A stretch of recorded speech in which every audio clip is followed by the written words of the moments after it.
जय श्री कृष्ण। नमस्कार। वेदांत के अध्ययन की श्रृंखला में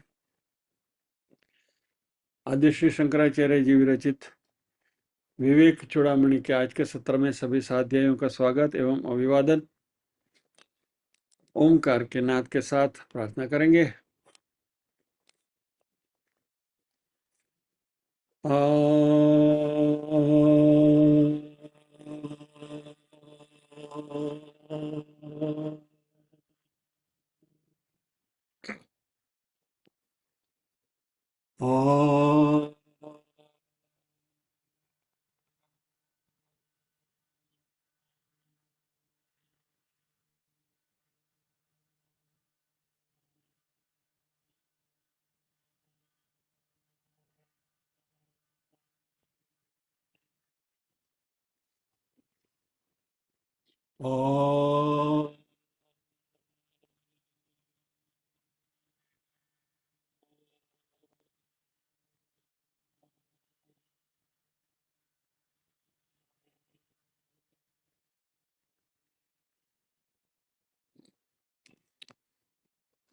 वक्रतुंड महाकाय सूर्यकोटि समप्रभ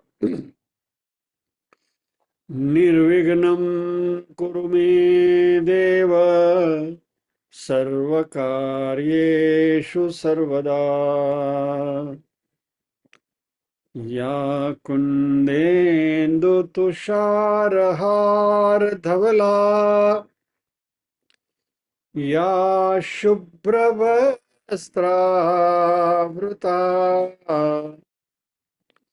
या वीणावरदण्डमण्डितकरा या श्वेतपद्मासना या ब्रह्माच्युतशङ्कर प्रभृतिभिर्देवैः सदा वन्दिता। सा मां पातु सरस्वती भगवती निःशेषजाड्यापहा।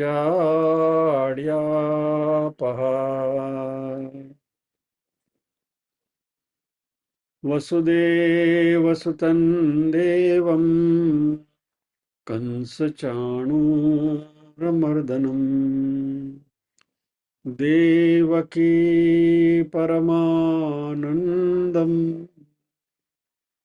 कृष्णं वन्दे जगद्गुरुम्। सदाशिवसमारम्भां शङ्कराचार्यमध्यमाम् अस्मदाचार्यपर्यन्तां वन्दे गुरुपरम्पराम्।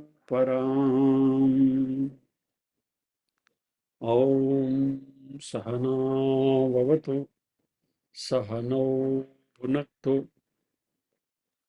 सह वीर्यं करवावहै तेजस्विनावधीतमस्तु मा विद्विषावहै। ॐ शांति शांति शांति।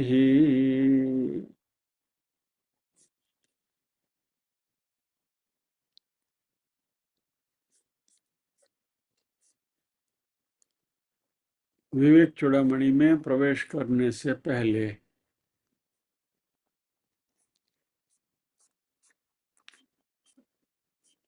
गणेश उत्सव चल रहा है। पहला चरण आज समाप्त हुआ और विसर्जन की प्रक्रिया चल रही है। धूम धूम सुनाई दे रहा है। वक्रतुंड महाकाय सूर्यकोटि समप्रभ निर्विघ्नं कुरु मे देव सर्वकार्येषु सर्वदा। गणेश जी गणपति, गण यानी जन समुदाय, और पति यानी स्वामी, यानी जन समुदाय के नेता यानी गणपति। गण का दूसरा अर्थ है इंद्रिय। इंद्रियों के लिए भी गण का शब्द का प्रयोग होता है, और इंद्रियों के समुदाय के नेता भी उनको कहा गया है। और जन समुदाय के द्वारा कोई भी कार्य यदि हमें सफल करना है, निर्विघ्नं कुरु मे देव सर्व कार्येषु सर्वदा, निर्विघ्न यदि कोई भी कार्य को हमें सफल बनाना है तो सक्षम, निपुण और कुशल नेतृत्व होना जरूरी है। और इस सक्षम नेतृत्व की स्थापना के लिए हम गणपति की स्थापना करते हैं, ताकि मन को उस कार्य के बारे में स्थिर करना पड़ता है सोचने के लिए। गणपति की जो बारीक आंखें हैं वह छोटी छोटी स्मॉल थिंग्स बारीकाई से जो देखने की अभ्यास करने का सूचक है। ये सब आपने सुना है, पढ़ा है, रिपीट इसलिए हो रहा है कि यहाँ सफल नेतृत्व की बात हो रही है। सूंड लंबी है, वह अगम चेती का प्रतीक है, क्योंकि वो घ्राणेन्द्रिय उनकी बहुत सतेज है। बड़े बड़े जो काम है, कान किस लिए, वो तो हमें मालूम है कि फिजूल चीजों को उड़ा देने का, सूप के जैसे। विशाल मस्तक बुद्धिमत्ता का प्रतीक है, और मन को मात्र श्रद्धा से ही वश में नहीं किया जा सकता। मन को लॉजिकल तर्क भी चाहिए, बुद्धिगम्य बात चाहिए, और बुद्धिगम्य चिंतन से ही मन को अंकुश में रखा जा सकता है। गणपति जी का बड़ा पेट दरिया दिली का प्रतीक है। समुद्र में बहुत सारी चीजें आती हैं, समुद्र अपने में सबको समा लेता है और कभी अपनी मर्यादा लांघता नहीं। लोक नेतृत्व करना जो है, और इंद्रियों को नेतृत्व करने वाला जो मन है, ये दोनों के पास ऐसी सहनशीलता, उदारता और स्थिरता की अपेक्षा की जाती है। गणपति जी के छोटे छोटे पैर हैं, जो यह सूचन करते हैं कि जो नेता है उसको इधर उधर भागदौड़ करने की जरूरत नहीं है। उन्होंने कुशलता पूर्वक अपने पास जो संसाधन है उसका उपयोग करना है। इसलिए दीर्घदृष्टि और सुव्यवस्थित आयोजन में ज्यादा समय देना चाहिए। एक हाथ में अंकुश रखा गया है, दूसरे हाथ में मोदक है। तो सफल नेता जो ऐसा है कि जो स्वयं शिस्त पालन का आग्रही हो और अपने समूह को शिस्तबद्ध रखने के लिए उसमें सामर्थ्य होना चाहिए। और दूसरे हाथ में लड्डू है, और ये लड्डू हमारे साथ जो समूह है वो समूह को कार्य करने के लिए प्रोत्साहित करने के लिए कर्म सिद्धि का प्रतीक है, जो संतुष्टि और तृप्ति देता है। इस तरीके से गणपति की हम पूजा करते हैं तो ये सारे गुण आत्मसात होते हैं, और इसी तरीके से तृप्त हुई इंद्रियां के साथ हमारा मन, जो हमारा उत्कृष्ट साधन है साधना के लिए, वह हमारा आत्म कल्याण का मार्ग है, उसको सरल कर देता है। और इस तरीके से सगुण साकार गणपति जी की 10 दिन की पूजा करने के बाद मन और बुद्धि को अभी मूर्ति के अवलंबन की आवश्यकता नहीं है। इसलिए अनंत चतुर्दशी के दिन मूर्ति का विसर्जन किया जाता है, और बाद में अनंत आकार रहित निर्गुण निराकार में मन और बुद्धि को स्थिर कर सकें। तो हमें गणपति जी का ये प्रतीक इसलिए पूजा के लिए दिया गया है।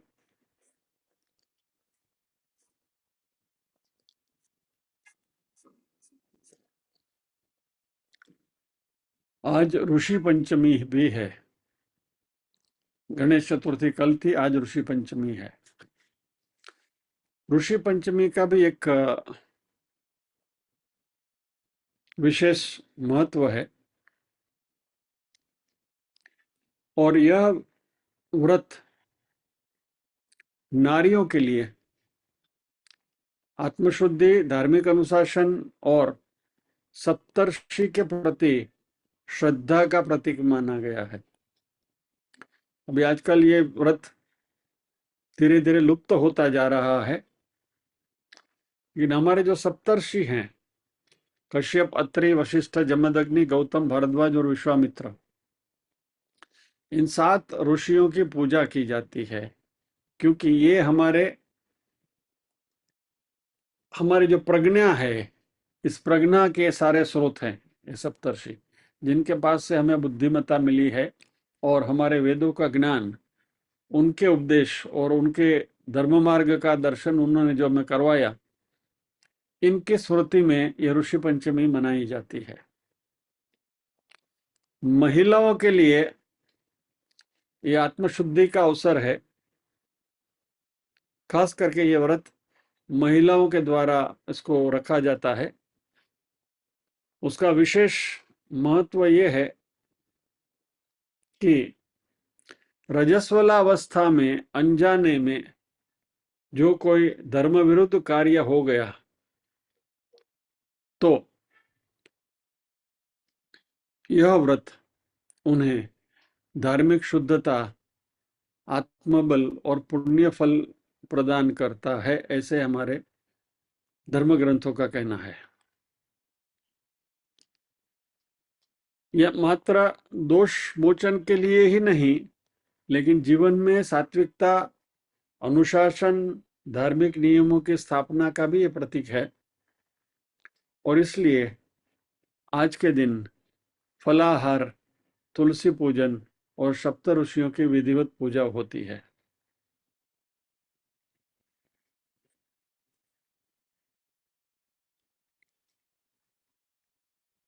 ये कर्म शुद्धि का उपासना पर्व है और जीवात्मा अपने पूर्व जन्मों के दोषों से मुक्त होकर धर्म, तप और ज्ञान की ओर अग्रसर होता है और इस व्रत से नारी की गरिमा और उसके आध्यात्मिक शक्ति हो जो है उसको प्रतिष्ठित करता है।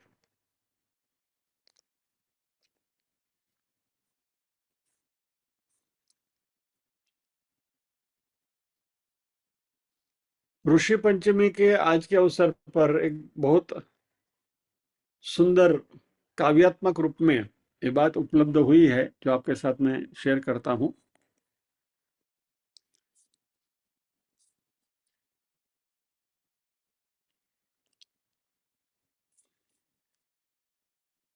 सप्त ऋषियों को प्रणम्य मैं व्रत का संकल्प लूं आज, माया के बंधन से मुक्त हो पाऊं आत्मा का राज।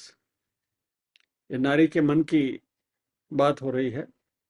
कश्यप, अत्रि, वशिष्ठ महान, जमदग्नि, गौतम तेजवान, भारद्वाज, विश्वामित्र ऋषि, जिनसे जगत हुआ ज्ञानवान, रजस्वला दोषों से मुक्त हो करो आत्मशुद्धि का यज्ञ, तुलसी गंगा जल दीप से पूजन हो पावन शुभ निर्जर, फलाहार से तप हो सजीव, मन में हो श्रद्धा की धारा, धर्म संयम सेवा स्नेह बने जीवन की परिभाषा। हे ऋषिगण, हे ज्ञानदीप, मेरे अंतकरण में जलो, मोह अज्ञान पाप मिटे, सत्य के सूरज से पलो, स्त्री रूप में शक्ति हूं मैं, परंपरा की वाहक भी, वेदों की वाणी बनूं, धर्म की रक्षक भी। तो ये नारी की गरिमा की महिमा इस काव्य में दर्शाई गई है। तो ऋषि पंचमी के लिए आज इतना ही। आदेश का पालन हो गया।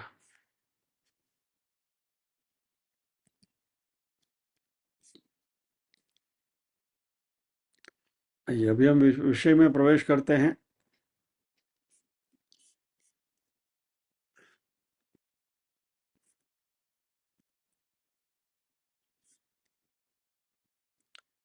विवेक चूड़ामणि में जैसे जैसे हम आगे बढ़ते जा रहे हैं ना, तो यहाँ जो सामने बैठे हैं इन सबको मन से हृदयपूर्वक वंदन करने का भाव आता है, क्योंकि इसमें टिके रहना आसान नहीं है। और आप लोग इतनी लगन से इसका अध्ययन कर रहे हैं, इसलिए सभी का आज विशेष रूप से अभिवादन करना है ऋषि पंचमी के दिन, क्योंकि ये सब ऋषियों की वाणी है जो हमारे पास आ रहे। शंकराचार्य जी महान ऋषि थे।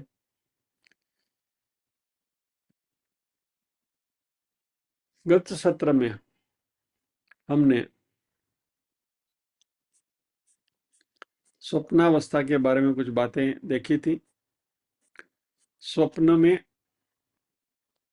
जागृत अवस्था में जो कार्य हम करते हैं वह रिकॉर्ड होता है, और स्वप्न में वो रिकॉर्ड प्लेयर का काम करता है। और स्वप्न में जागृत अवस्था में की गई सारी हरकतें स्वप्न में हमारे सामने उजागर होती हैं। ये बात हमने करी थी। उसमें दो तीन प्रक्रिया हमने सोची थी कि इमीडिएटली इस जीवन में नजदीक के भूतकाल में जो बातें हुई थी वो भी स्वप्न में आती हैं। कुछ कुछ बातें एक दूसरे के साथ घुल मिल जाती हैं, खिचड़ी पककर भी आती है। और एक तीसरी बात हमने देखी थी कि जिसका हमने इस जन्म में कहीं देखा नहीं है, सुना नहीं है, जिसकी अनुभूति नहीं करी है, वैसी चीजें भी स्वप्न में दिखाई देती हैं। उसके लिए भी हमने इसका एक तार्किक समाधान किया था कि ये पूर्व जन्म में की हुई जो क्रियाएं हैं वो भी रिकॉर्डेड है और वो भी आकर हमारे सामने प्ले होती हैं। एक चौथा डायमेंशन हमने देखा था कि स्वप्न में हमने भविष्य के बारे में कुछ देखा कि भविष्य में ऐसा कुछ होने वाला है, ऐसा कुछ अंदेशा हमें आया। और एक्स्ट्रा सेंसरी परसेप्शन के बारे में हमने बात करी थी कि कुछ यू स्मेल और यू विजुलाइज आने वाली कुछ बातों का हमें अंदेशा हो जाता है। मन में ऐसी कुछ बातें तरंगे आती हैं। कई कई हम कहते हैं ना कि किसी किसी को, वृद्ध व्यक्ति को पता चल जाता है कि बस अभी मेरी मृत्यु आने वाली है। कोई कोई वृद्ध तो इतने सक्षम होते हैं, बस कह के चलते बस अभी अभी मैं चला या तो मैं चली, जय श्री कृष्ण करके निकल जाते हैं। ये सब ईएसपी जो है ये मन की स्थितियां हैं, लेकिन ये स्वप्न की स्थिति नहीं है। इतना जरा जान ले। ESP is a different thing, it has nothing to do with dream. स्वप्न में हम भविष्य नहीं देख सकते।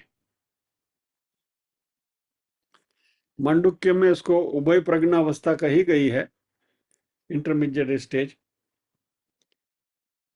तो ये जागृत अवस्था भी नहीं है, स्वप्न अवस्था भी नहीं है, सुषुप्ति भी नहीं है। मांडुक्य में जो तीनों अवस्था बताई गई हैं, इससे परे कोई एक इंटरमीडिएट स्टेप है, और इसकी चर्चा यहां करना जरूरी नहीं है, क्योंकि अभी हम बात जो कर रहे हैं वह सूक्ष्म शरीर की कर रहे हैं। तो अगले श्लोक में प्रवेश करेंगे।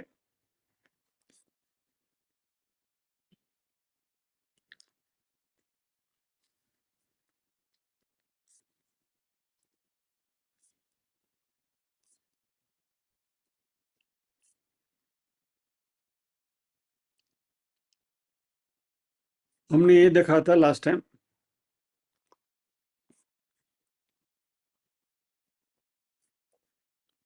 स्वप्नो भवत्यस्य विभक्त्यवस्था स्वमात्र शेषेण विभाति यत्र स्वप्ने तो बुद्धि स्वयमेव जागृत कालीन नानाविध वासना भी। हमारी जो वासनाएं हैं, नानाविध वासनाएं हैं, वह स्वप्न के रूप में हमारे सामने प्रकट होती हैं। ये बात हमने देखी थी। भी आज आगे बढ़ते हैं। कर्त्रादिभावं प्रतिपद्य राजते यत्र स्वयं ज्योतिरयं परात्मा धीमात्रकोपाधिर्शेष साक्षी न लिप्यते तत्कृतकर्मलेशैः यस्मादसक्तस्तत एव कर्मभिर्न लिप्यते किंचिदुपाधिना कृतैः। 1.5 श्लोक है।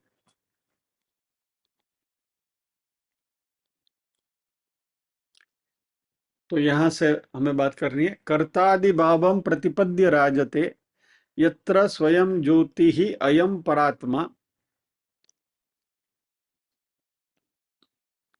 कर्ता आदि भावम प्रतिपद्य राजते यानी शाइन्स यत्र जहां स्वयं, स्वयं यानी आत्मा, ज्योति ही अयम परात्मा। दी मात्र, दी यानी बुद्धि, मात्र कोपाधि ही शेष साक्षी, अशेष साक्षी, न लिप्यते तत्कृत कल्मषैः, वह वहां किए गए कर्मों से लेप्यमान नहीं होता, अफेक्ट नहीं होता। यस्मात् असंगः तत एव कर्मभिः न लिप्यते किंचित उपाधिना कृतैः, वहां किए गए कर्म से भी यह आत्म तत्व जो है वह प्रभावित नहीं होता। इन शॉर्ट, आत्म तत्व जो है वह स्वप्न में किए गए कर्मों से प्रभावित नहीं होता। इसकी बात अभी हम जब हम करेंगे तो ये बहुत क्लियर हो जाएगा आपको। सो बेसिकली यह बात आज हमें करनी है।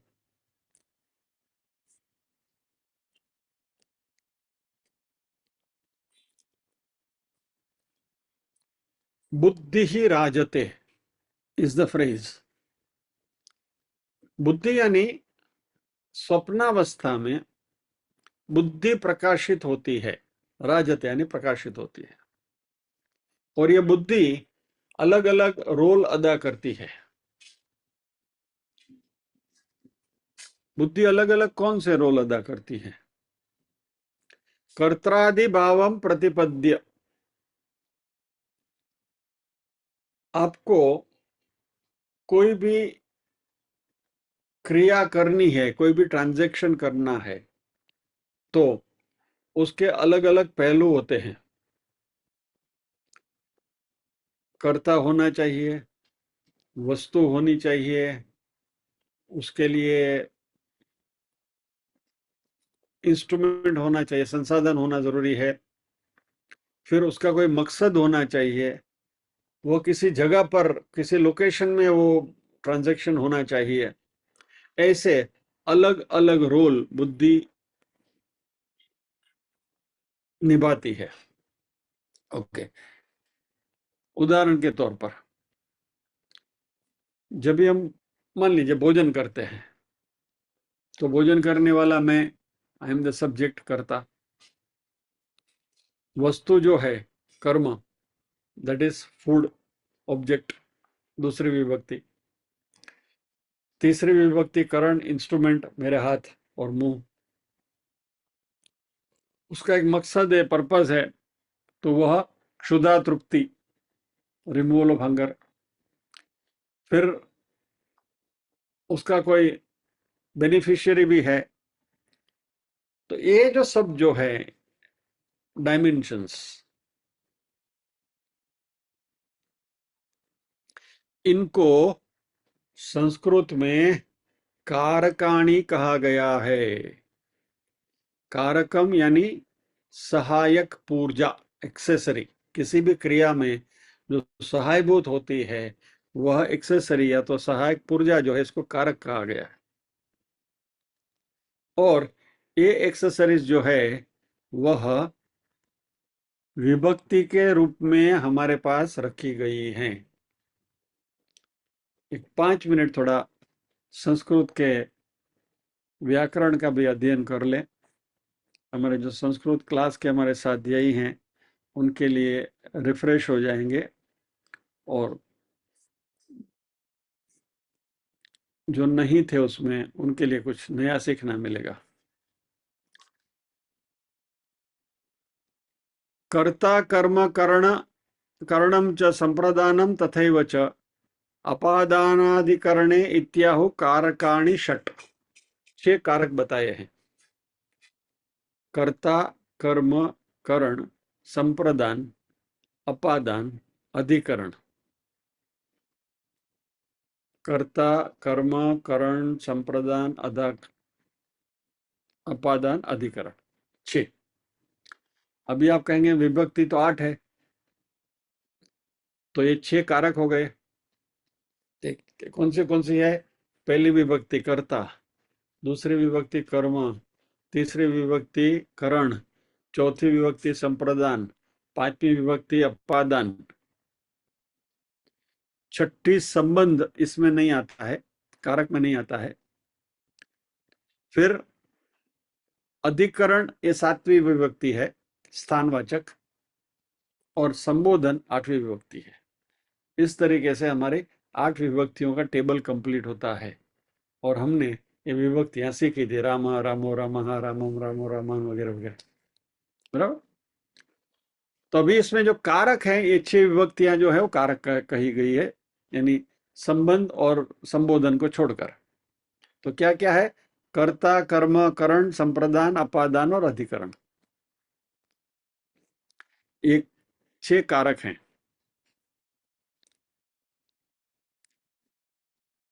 अंग्रेजी में 3 ही हैं, विल बी सरप्राइज्ड। कर्ता है, कर्म है और संबंध है।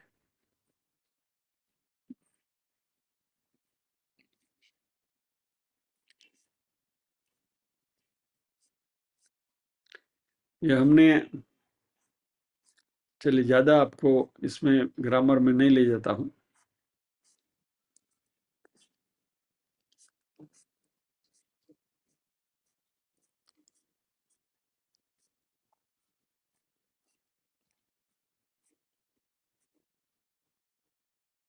छोड़िए, इतना काफी है।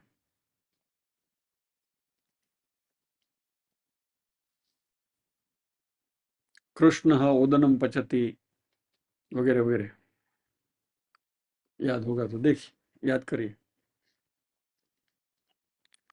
बालकः पठति, बालकः पुस्तकं पठति, बालकः मनसा पुस्तकं पठति, बालकः मनसा ज्ञानाय पुस्तकं पठति, बालकः मनसा ज्ञानाय आचार्यात् पुस्तकं पठति, बालकः विद्यालये आचार्यात् ज्ञानाय मनसा पुस्तकं पठति। ये 6 कारक हो गए, बस इतना काफी है। तो ये कारक जो हैं किसी भी क्रिया में इन कारक उपयुक्त है या तो उनका होना जरूरी है संस्कृत के ग्रामर के हिसाब से। और जब भी ये संसाधन, ये कारक, एक्सेसरीज जब साथ में मिलते हैं तभी एक क्रिया बनती है, और इसलिए कारक जन्य क्रिया होती है। यानी these accessories they together produce action.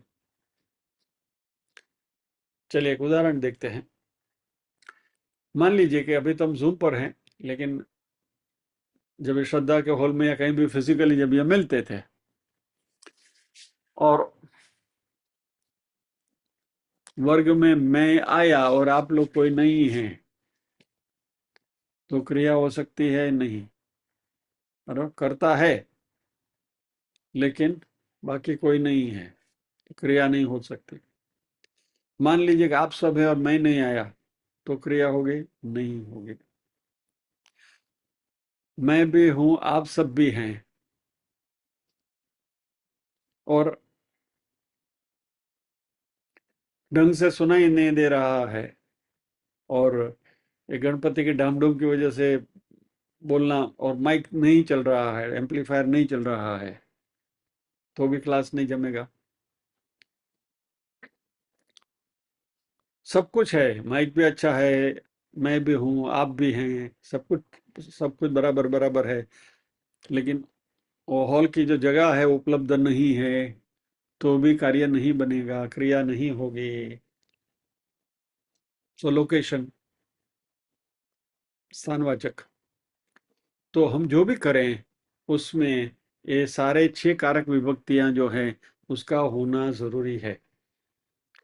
संबंध और संबोधन, ये दोनों को हम एक कारक में से बाजू में रखते हैं। तो यहाँ शंकराचार्य जी कहते हैं कि ये कारक जन्य कर्त्रादि भावम प्रतिपद्य राजते, यानी कर्ता वगैरह जो भाव है आदि भाव से यह बुद्धि प्रकाशित होती है।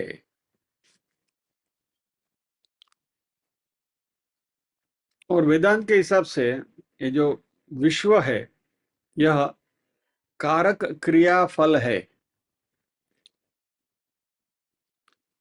इस विश्व में आप कुछ भी देखिए, वो कारक होगा, या तो क्रिया होगी या तो फल होगा। अभी ये आपके मनन के लिए इस बात को यहाँ छोड़ देते हैं। सोचिए, जगत में कोई भी वस्तु है, यू टेक एनीथिंग, कोई भी इंसिडेंस ले लीजिए, कोई भी प्रक्रिया ले लीजिए, तो उसमें कारक होगा, क्रिया होगी या तो फल होगा। तो वेदांत जो है वह इस विश्व को कारक क्रिया फल में संजो लेता है, यानी ये 3 ही है वेदांत के हिसाब से।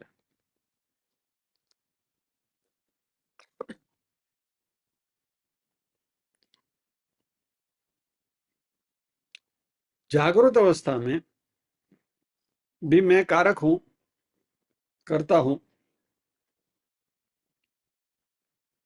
और यह जो जगत है वह बाकी के कारक के रूप में दिखाई देता है, और इससे क्रिया होती है और इस क्रिया का फल मिलता है। और कोई भी क्रिया जो है, कर्म है, उसका हमें फल तो मिलता ही। द द एक्सट्रीम इज स्वर्गलोक, वो भी कुछ सत्कर्मों का फल है। वे जागृत अवस्था और स्वप्नावस्था में फर्क क्या है ये कारक के संदर्भ में, बहुत इंटरेस्टिंग चीज है। अभी अभी ध्यान दीजिए, मजा आएगा। जागृत अवस्था में तो हमने देख लिया कि मैं, आई एम द सब्जेक्ट, मैं करता हूँ, फिर सामने वस्तु है, ऑब्जेक्ट है, फिर करण है, इंस्ट्रूमेंट है वगैरह, किसी के लिए किया जाता है, संप्रदान, अपादान है, वगैरह वगैरह। स्वप्नावस्था में क्या होता है? स्वप्नावस्था में हमारी बुद्धि ये सभी कारक बनने को सक्षम है,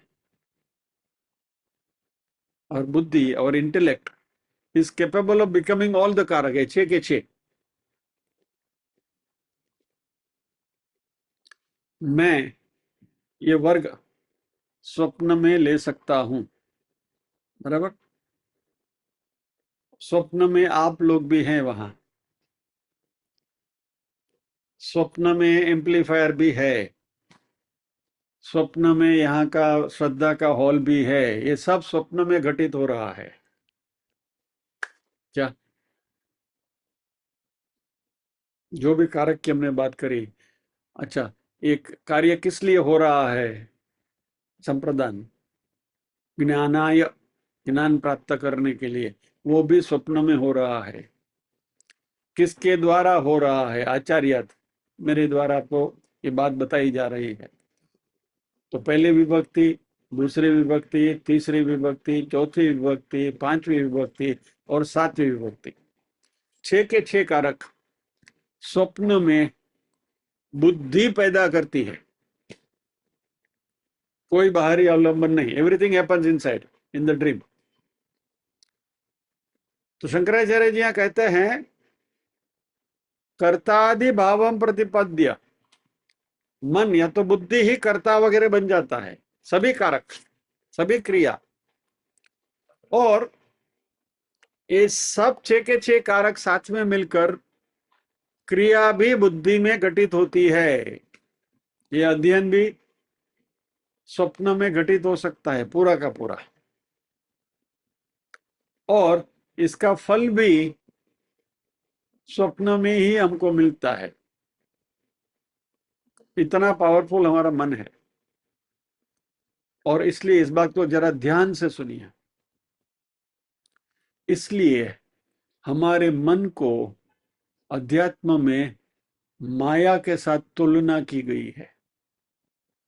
आई रिपीट अगेन, हमारे मन को अध्यात्म ने उसकी माया के साथ तुलना करी है। कैसे? ईश्वर के लेवल पे माया ने ये पूरा जागरूक विश्व हमारे सामने खड़ा कर दिया है, बराबर? ईश्वर की ही माया है, और ईश्वर की माया ने ये पूरा जागरूक विश्व जो अभी हम देख रहे हैं, जिसको महसूस कर रहे हैं, जिसको हम परसीव कर रहे हैं, ये हमारे सामने इस माया ने खड़ा करके रखा है। और जीव के लेवल पर, जीवात्मा के लेवल के ऊपर यही कार्य हमारा मन कर रहा है।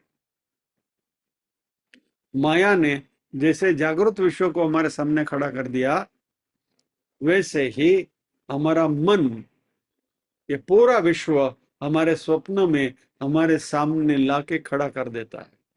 और इसलिए हमारा मन स्वप्न के संदर्भ में माया के जितना ही सक्षम है तो पावरफुल है। The mind is as powerful as Maya is. So प्रतिपद्य सभी प्रकार के फॉर्म्स वो रिज्यूम करता है, और सूक्ष्म शरीर राजते, इट शाइन्स, बुद्धि।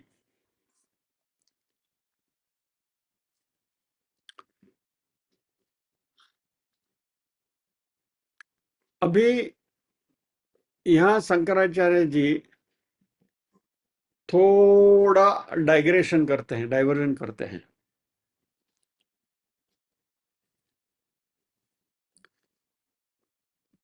अभी तक की हमारी जो चर्चा हुई, उस चर्चा के सैलिएंट पॉइंट आपके सामने वापस दोबारा रख दूं कि जगत में जो भी क्रियाएं होती हैं, ये छह कारक के संयोग से ही होती है।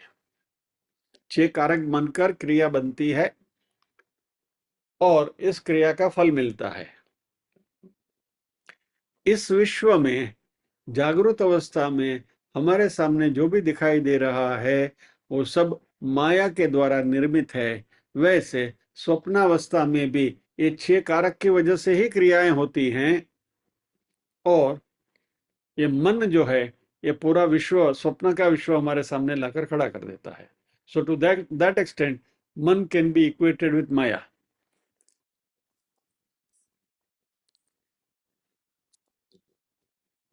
शंकराचार्य जी अभी तक अनात्मा की ही बात कर रहे हैं। स्थूल, सूक्ष्म और कारण, तीन शरीर की हमें बात करनी है। Let us try to recapitulate कि हम यहाँ कैसे आए। शिष्य ने गुरु से 7 प्रश्न पूछे थे। उसमें एक प्रश्न था अनात्मा क्या है। इस अनात्मा क्या है के उत्तर में ये सब पिंजण हो रही है, एक्सरसाइज हो रही है। और इस अनात्मा में स्थूल, सूक्ष्म और कारण शरीर की चर्चा होनी है। उसमें स्थूल शरीर की चर्चा हम कर चुके हैं, सूक्ष्म की जारी है, कारण की आगे आएगी। धैर्य से विवेक चूड़ामणि का अध्ययन करेंगे ना, तो जब ये विवेक चूड़ामणि पूरा हो जाएगा ना, वेदांत की बहुत सारी गुत्थियां सुलझ जाएंगी। कुछ अलग ही पर्सपेक्टिव के साथ हम आगे बढ़ेंगे फिर। तो जो भी यहाँ बात हो रही है थोड़ी हेवी होती है, क्लिष्ट भी होती है, लेकिन कंसंट्रेट करके ध्यान से सुनने की, समझने की कोशिश करिए। और यदि समझ में नहीं आता है तो मैं दोबारा गुजारिश करूंगा कि इस रिकॉर्डिंग को दोबारा सुन लीजिए। और फिर भी नहीं समझ में आता है तो प्रश्न भी पूछ लीजिए कि भाई ये बात पल्ले पड़ी नहीं है, लेकिन इसको हो सके उतना आत्मसात करने की कोशिश जरूर करिए। अभी यहाँ शंकराचार्य जी अनात्मा की बात करते करते जरा सा लो टिचकी आपी दी, ऐसा आत्मा के बारे में टिचकी दे रहे हैं, कटक करके आत्मा को छू के वापस निकल जाएंगे। उसकी गहराई में बात आगे आने वाली है, लेकिन अभी यहाँ उन्होंने आत्मा के स्वरूप के बारे में एक छोटी सी बात करी है। कहा यत्र, यत्र यानी कहा अस्मिन स्वप्ने, इस स्वप्न में परात्मा यानी कि आत्मा स्वयं प्रकाशित है।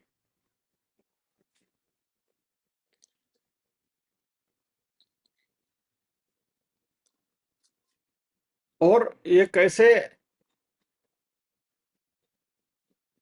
प्रकाशित करता है? द्विमात्र का उपाधि ही।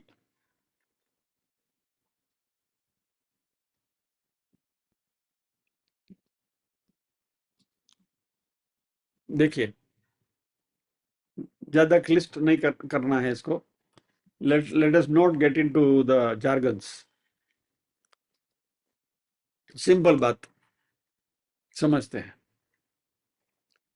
जब भी हम स्वप्नावस्था में है तभी स्थूल शरीर तो पड़ा है, पैसिव है, शांत है। कारण शरीर भी पैसिव पड़ा है। हमारी सभी इंद्रियां भी शांत पड़ी हैं। द्विमात्र का उपाधि ही, मात्र मन जो है वही कार्यरत है। और जो भी क्रियाएं हो रही हैं स्वप्न में वो भी मन में हो रही हैं। तो mind is the substrate, mind is the field of operation. खेलना, खेल का मैदान जो है वो मन है। द्विमात्र का उपाधि ही, उपाधि यानी क्षेत्र, फील्ड ऑफ ऑपरेशन। और इसमें आत्म तत्व जो है वो अशेष साक्षी, यानी आत्मा ये सारी चीजों को प्रकाशित करता है। मन और उसकी जो सारी सामने जो पूरा खेल चल रहा है उसको। और इस स्वप्न में जो भी कुछ घटित हो रहा है इससे हमारा जो आत्म तत्व है वह प्रभावित नहीं होता, अनअफेक्टेड, अशेष साक्षी, विटनेस। मन में फिल्म चलती है, वो चलाने के लिए जो, क्या कहूं, शक्ति चाहिए, बुद्धि चाहिए, या तो इल्यूमिनेशन चाहिए, प्रकाश चाहिए, let us put it this way. वो फिल्म को चलाने के लिए जो प्रकाश चाहिए वो भी आत्म तत्व की ओर से ही मिलता है, लेकिन आत्म तत्व इन सब से प्रभावित नहीं होता।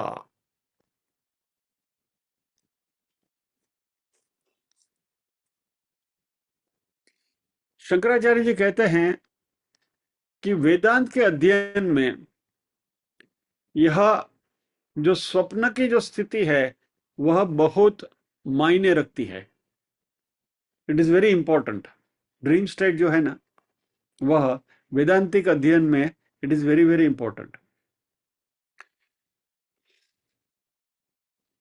क्योंकि मैं बहुत धीरे धीरे जा रहा हूं, एक एक शब्द तौल तौल के बोल रहा हूं।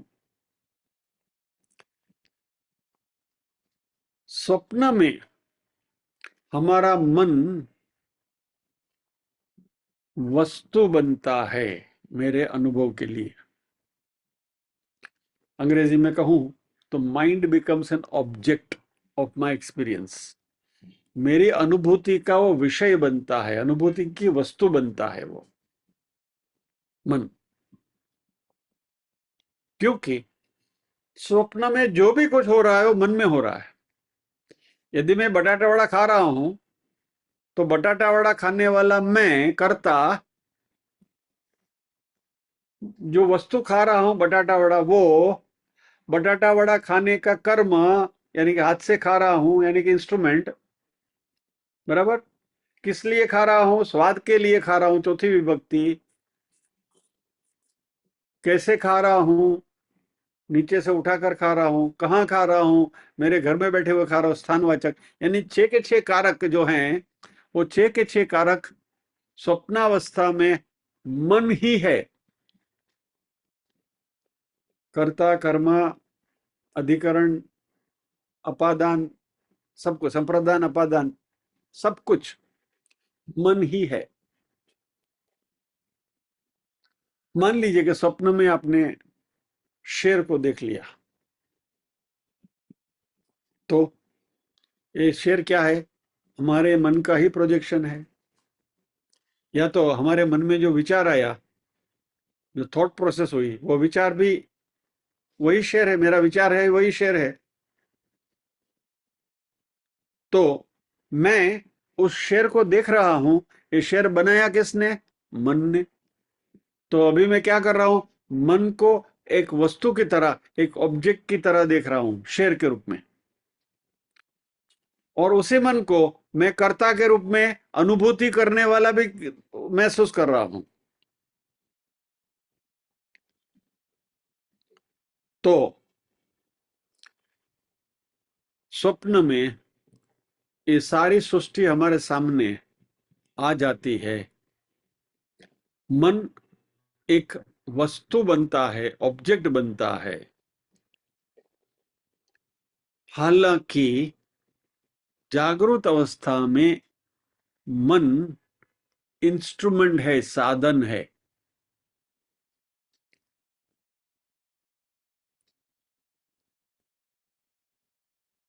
यानी जागृत अवस्था में मन तीसरी विभक्ति में है, स्वप्नावस्था में मन दूसरी विभक्ति में है।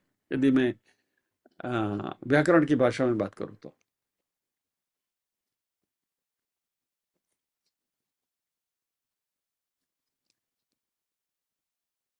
आप बोलोगे इससे क्या,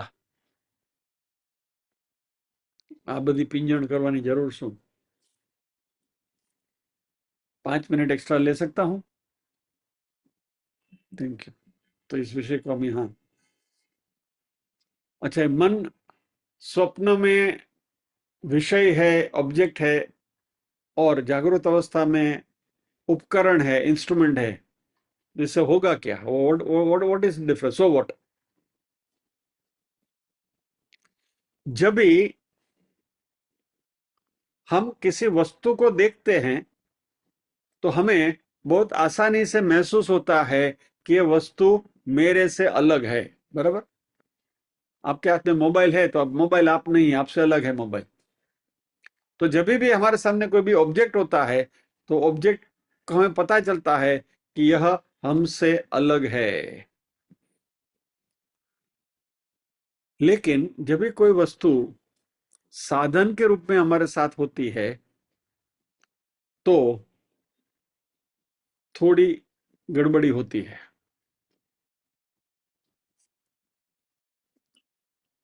बहुत सुंदर एग्जाम्पल हमारे वेदांत में दिया गया है और इसके ऊपर मनन करना जरूरी है। जब भी कोई साधन हमार कोई वस्तु को हम एक साधन के रूप में देखते हैं तो यह हमारे साथ आसानी से जुड़ जाता है, हमारे हिस्सा बन जाता है। कैसे?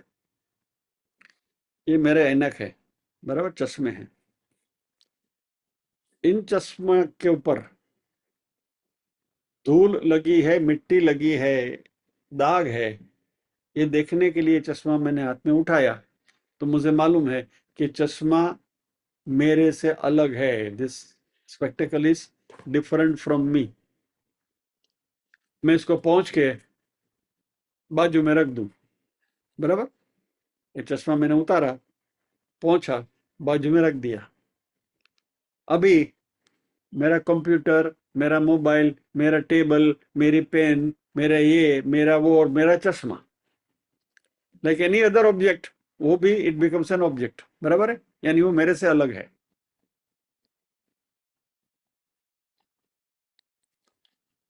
लेकिन जैसे चश्मा मैं पहन लूं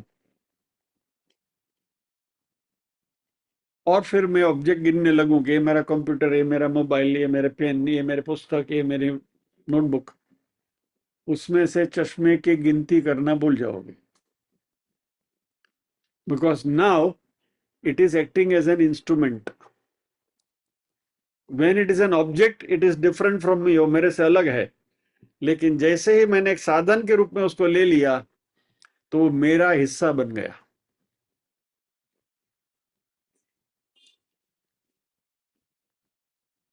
तो जागृत अवस्था में जब भी हम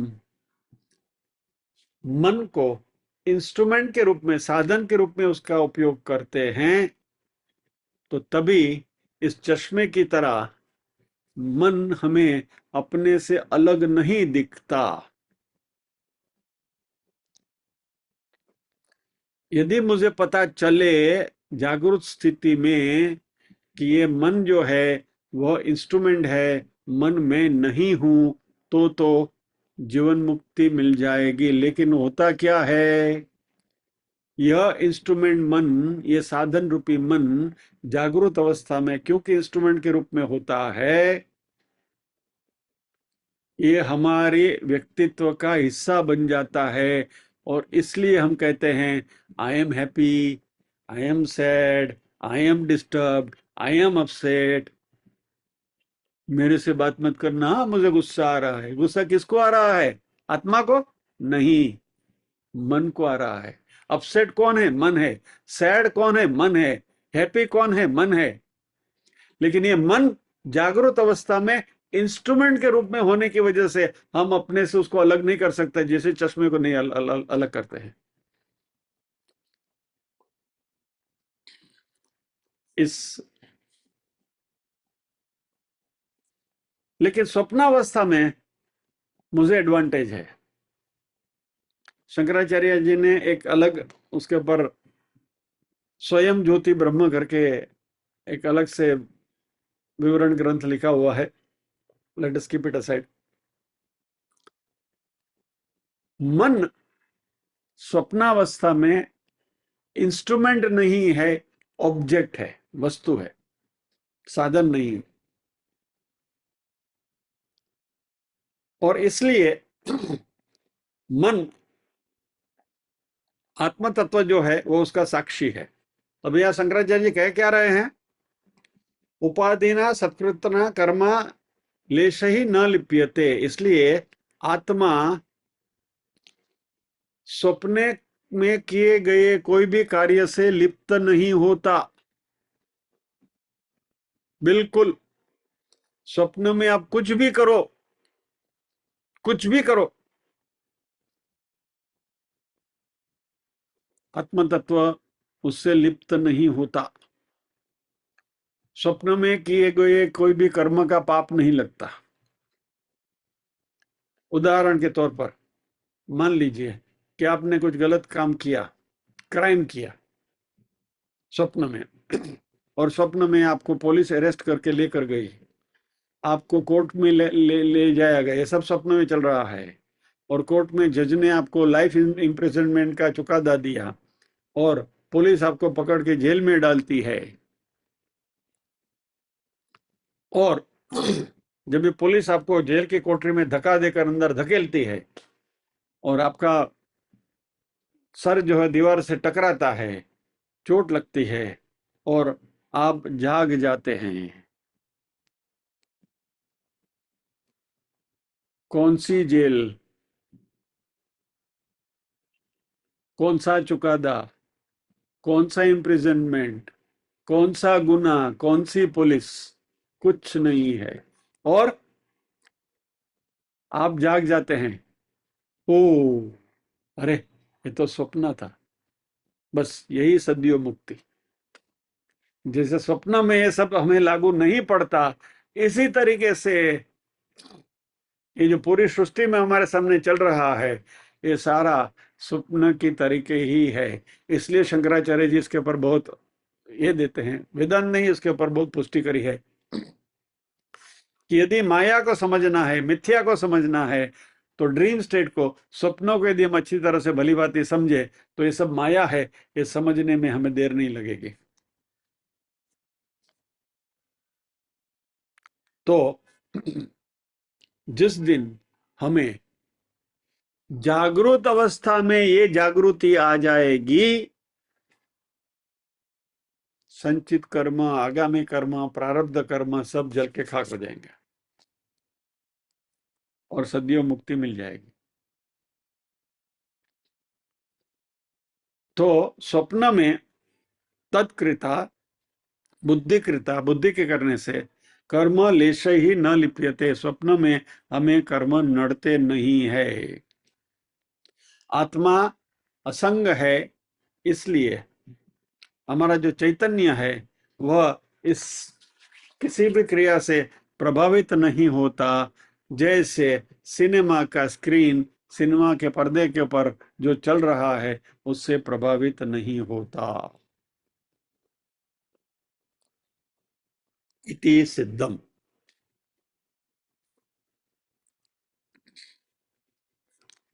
तो आज की चर्चा तो हम यहाँ विराम देते हैं, प्रार्थना करेंगे।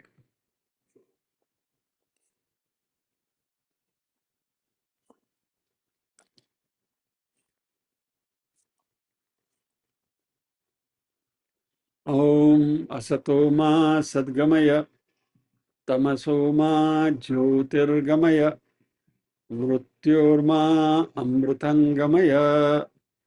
सर्वेषां स्वस्तिर्भवतु, सर्वेषां शान्तिर्भवतु, सर्वेषां मङ्गलं भवतु, सर्वेषां पूर्णं भवतु। लोकाः समस्ताः सुखिनो भवन्तु, लोकाः समस्ताः सुखिनो भवन्तु। नाहं कर्ता हरिः कर्ता, हरिः कर्ता हि केवलम्। ओम शांति शांति शांति ही। सभी के हृदय कमल में विराजमान परम कृपालु परमात्मा को वंदन करते हुए आज के सत्र को विराम देते हैं। अगले गुरुवार फिर मिलेंगे इसी विषय की चर्चा के साथ। जय श्री कृष्ण। बादाम खा के आना।